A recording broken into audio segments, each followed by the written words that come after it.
Hello, everyone, and welcome to the premiere edition of a new show called Whose Church Is It? Our Church, a show where we'll examine the state of the Catholic Church today and a look at possible changes that may be needed to make the church welcoming to everyone. It's my honor to be here with one of the most prominent Catholic priests in the Nashville area, Father Joseph Breen. Father Breen was ordained at St. Peter's Basilica in Rome on December 20th, 1961, and has been a retired priest of the Diocese of Nashville.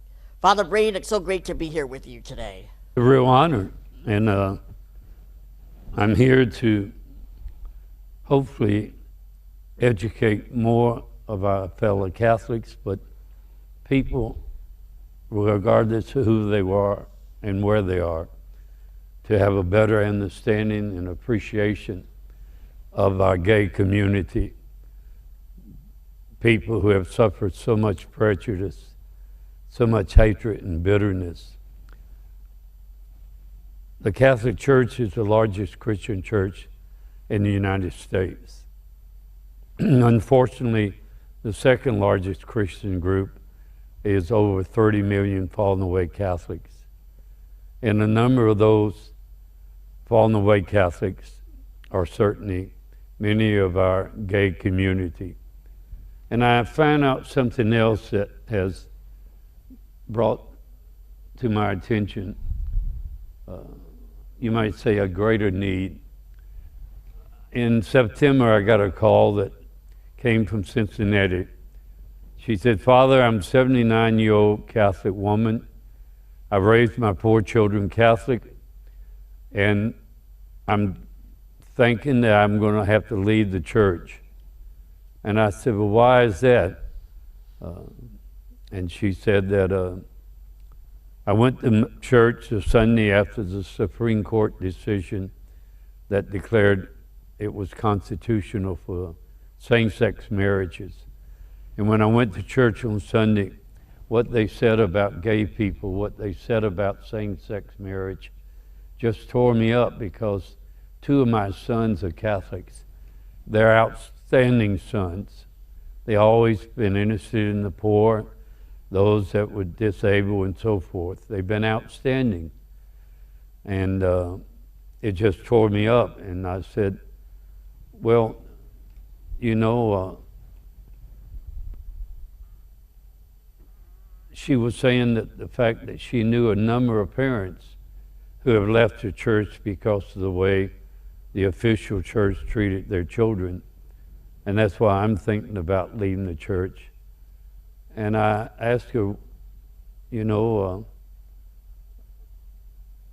I asked her how did she know me and how did she call me. And she said she was in Nashville 3 or 4 years ago with her son, went to St. Edward's Church, and was very impressed with the diversity, with the beautiful singing in the choirs. And I made a couple of phone calls and I found out who you were. And so now I'm really am aware that among those 30 million, perhaps fallen away Catholics, there has to be quite a few parents, brothers and sisters who have left the church. And I think we need to do something to bring them about. And that is what brought me to this magazine, A Message of Hope. It is intended to educate Catholics to be more loving, more Christ-like to everybody, not just to the members of the gay community. And so I've put this together. It has the testimony of parents and how the church has treated their sons and daughters. It also has 3 or 4 gay members who have given their stories, and many of it has been very sad and certainly indicates that we really have to do better. And so I decided to put this together, and I sent 200 copies to over 200 American bishops. I got 1 response back from the Bishop of Lexington. I sent 1 letter to the Pope Francis. After 3 or 4 weeks, I got a nice response of appreciation. And so this is a revised edition. It's larger, more complete. It has Pope Francis's statement about the church needing to apologize, and the German cardinal, who was very strong, saying we even need to do more than apologize. So I'm committed to making sure that the bishops will listen to Pope Francis and talk about that apology. I'm also aware that we've made changes over the past many years.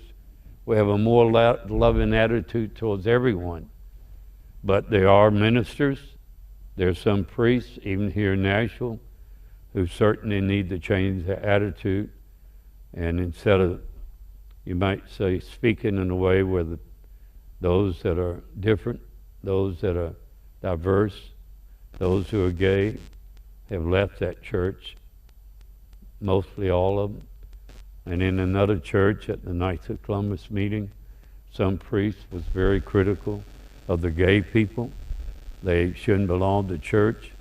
Also those who believe in same-sex marriage and those who practice birth control, that the church is better off than they are.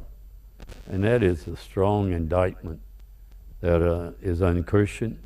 So I'm hoping this and whatever else we can do will educate all of us to really make this a church, a community, a city, a state, and a country where everyone is recognized as a true child of God. Excellent, Father. Excellent, Father.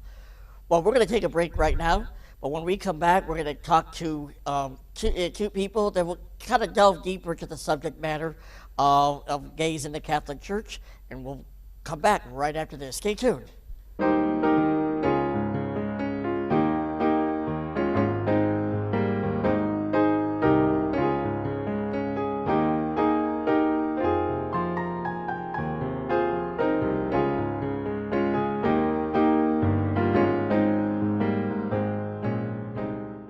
It's so nice to be back with you, and I'm very honored to have two very outstanding people whom I'm privileged to be able to say they're my two dear friends.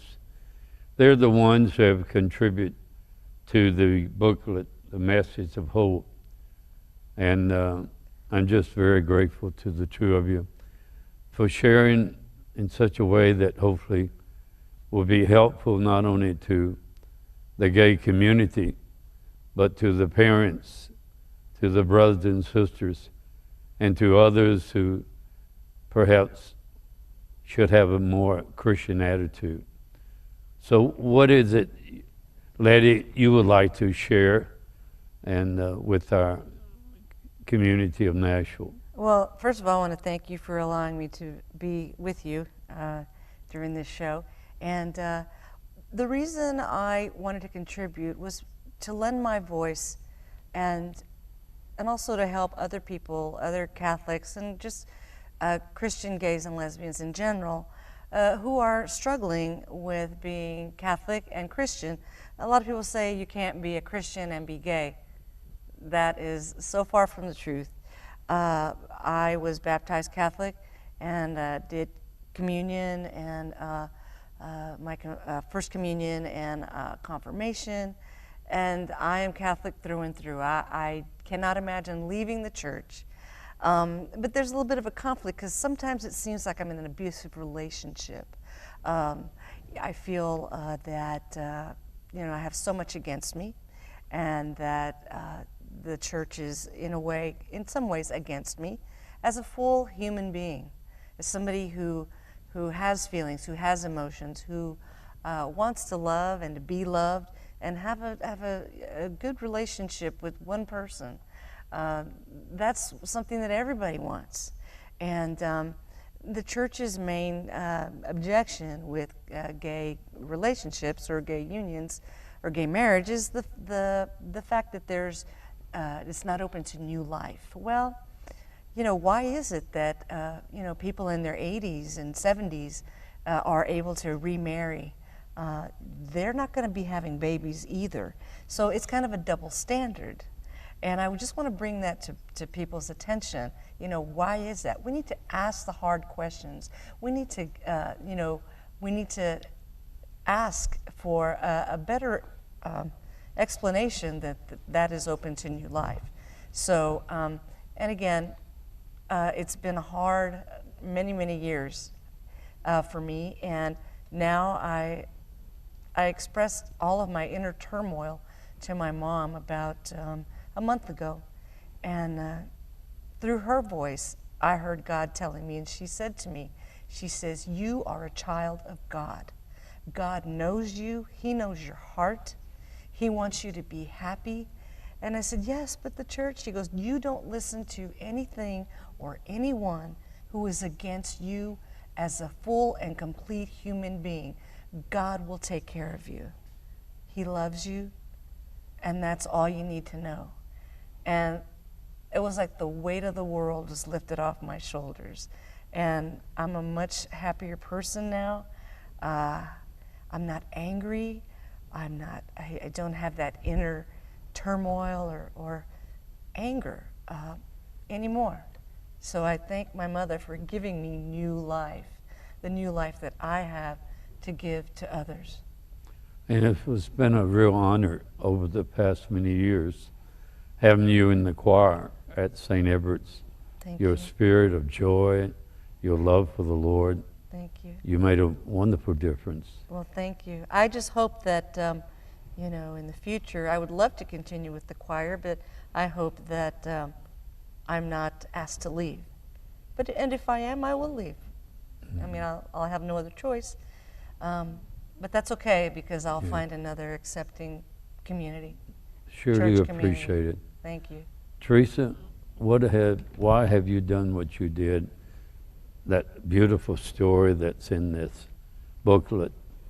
Well, Father, first I'd like to thank you for having a parish that was accepting, for giving me a place to be when I needed one very badly, for being able to be a Eucharistic minister, to serve on the healing ministry.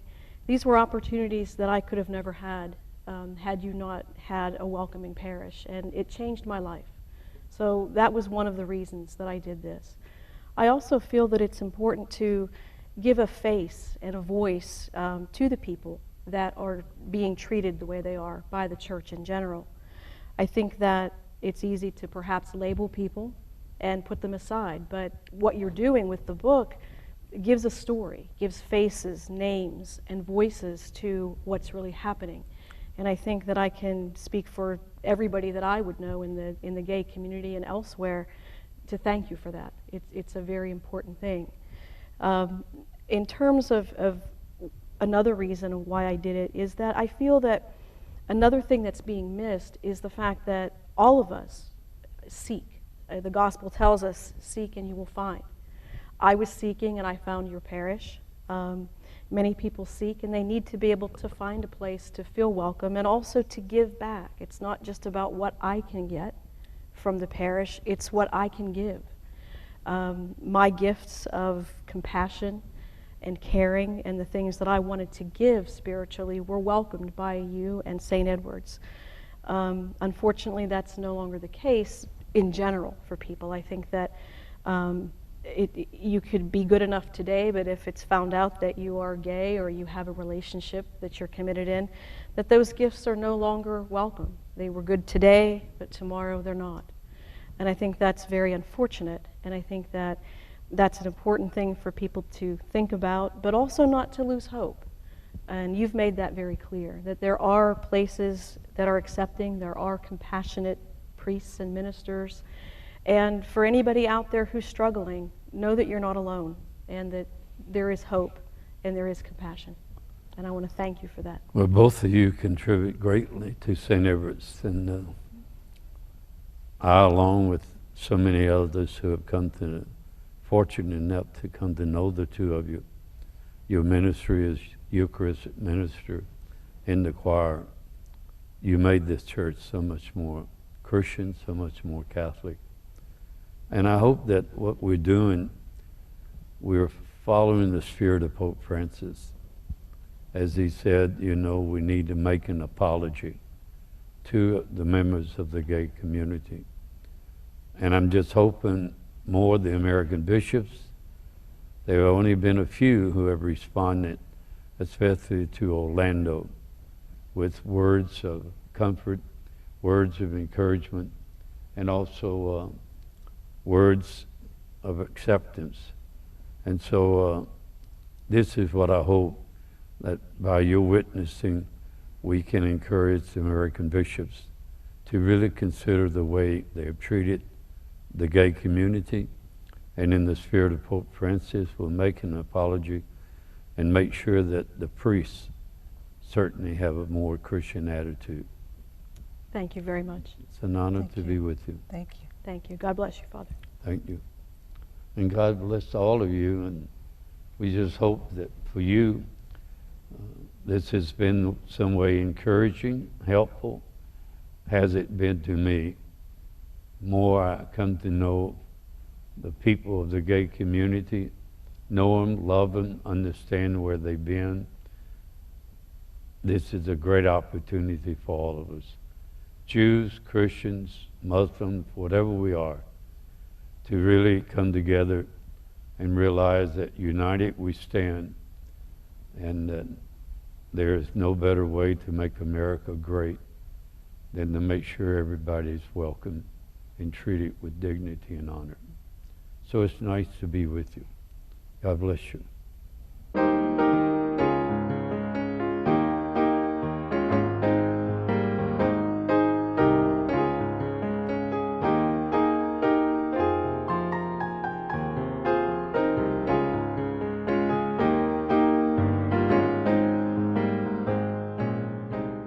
So good to be back. I'd like to share further with Lety and Theresa, the lady that initiated this, you might say, enthusiasm in my life to relate more and more to the terrible treatment we have given gay Catholics. I remember Ruth Avila said 2 of her sons were gay and how outstanding they were. One's an airline pilot, and I forget what the other one. She said they've always been dedicated to social justice. And she said, you know, I always believed God made us all the way He wanted us to be. He made us all good and loving and good and worthy of God's blessings, all of us. And she said these 2 sons did not choose to be gay. And I would hope that you, the people of our community, realizes it is not by choice. No one would choose to be gay for the most part. But God made us that way to love and to be loved, and they will fulfill their purpose. Whether we're straight or gay, we fulfill our purpose when we reach out to love someone and to be loved in a very special way by that person. And what is it, you might say, that you wish the attitude of the people, the attitude of our bishops, what do you think that attitude should be, and whether it's different, or what do you would hope it will be someday? Well, I think that it's important, again, for people to realize that we're humans. We all have souls. We have hearts. We live a normal life. We have responsibilities and bills. I've been married for 3 years. I was with my partner for 14 years before that. And we live like anyone else does. It's not a choice. I don't know that anyone would choose the treatment and the discrimination that still pervades in our society in general. It's not something that I don't think anyone would willingly sign up for no reason. Having said that, I think that it would be important for the bishops, the priests, the community to look at us as people, look at the gifts that we have, look at the fact that we love God. I've had a relationship with Jesus since I was a child. I was baptized and raised in the Catholic Church. I love the church, like Lety said. To be so conflicted and feel that I'm going to lose something that's so dear is very, very difficult. And I think that the spirit of compassion that the church wants to have and should have should apply to all people, all Christians and all Catholics, so that perhaps the falling away will stop and the church can grow again and thrive like it really should be doing. What about you, Lety? Well, for me, I've known since I was 5 years old, so it's not something I decided to be. People say, well, when did you decide to be? I'm like, well, when did you decide to be heterosexual? When was that? What was that point in your life when you made that decision? It's not something you decide, it's something you accept about yourself. You accept that about yourself and you try your best to move forward and to live a good life and to be kind and to be do things for people. My dad, from the very beginning, as far as I can remember as a little child, he would say, do you know why we're here? And I'd say, why? And he'd say, we are here to serve our fellow brothers and sisters. That's why we were born. That's why God made us. We are here to serve. So I've been, serving and helping and singing in the choir and being in CYO since I can remember in high school, and I was even part of the Newman Center in college. And I love the liturgy, I love the Mass, I love the traditions, Mary, Medjugorje, Fatima, all of that. And it's not something that I think I could ever leave. But then again, I said it's kind of like being in an abusive relationship where you're not treated well, but still you stay. So that I still have a little bit of a conflict of that. And in fact, just yesterday, my friend asked me, well, would you ever leave the church? How about joining another church? And I'm like, no, I just can't. I'm just going to have to hang with it, be committed, help toward change, which I think starts at the top with the Pope. He's the guy. Yeah. He's the man who can make it all happen. One of the major issues is to have a gay marriage according to, let's say, the Catholic Church. They may not call it a sacramental, but the thing that is important to so many gay people is to recognize a marriage with a prayer, with a blessing. And the American bishops need to realize that this is an important part in the lives of gay people like you. Yes. And that they should be aware that in Ireland, which was always a strong Catholic conservative nation, they voted on that issue, allowed everybody in the country to vote. And the Catholic bishops were very, very surprised, greatly embarrassed, because the voting was 70% in favor of gay marriage and only 30% against. And there are polls that show if they did it here in America, it would probably be the same way, that those that are certainly not only gays, but those that are part of the millenniums, 20 to 40, so many who have left the church, they are also in favor of having some kind of recognition by the church of their commitment, their love for each other, their love for the Lord. So what do you think about that idea of the gay marriage issue? I think it would be wonderful. I think that there would be a tremendous amount of work and a transition that would have to be made to have people feel comfortable. And do I feel that it should just instantly change? No, because realistically I don't think that would happen. But a slow path toward acceptance and people getting to know gay people and that they're just, like I said before, regular people. I think it would be wonderful. It's legal in all 50 states now. I think that... You think maybe the church should have some kind of official religious celebration? I do, especially for Catholics that means something to. It would be a wonderful thing because the love that you feel for your spouse is no different than the love of a straight couple. So having that blessing would be a wonderful thing.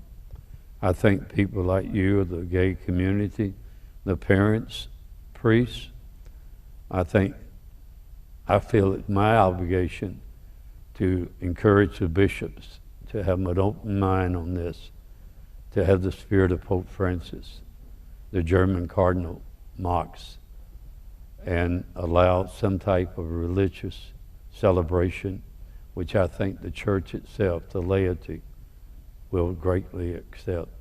That's what I hope will someday come to be. It certainly has been an honor and a privilege once again to be with you, and I hope what we have shared with you is encouraging, enlightening, and will be in some ways helpful to bring all of us together, to realize that together we stand.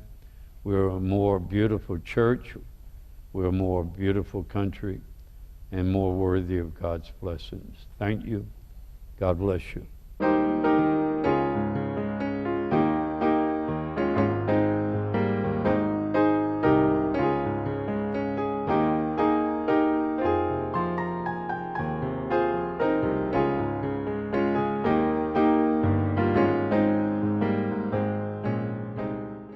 Welcome back, everyone.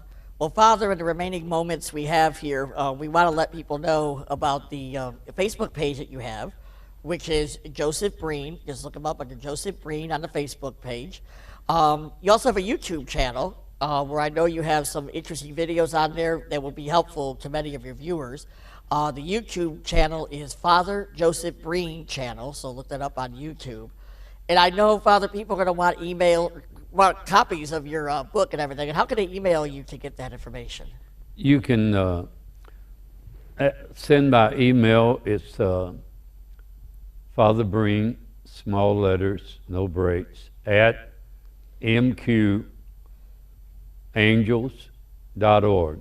M, Maria, Q, Queen, Angels, ANGELS, .org.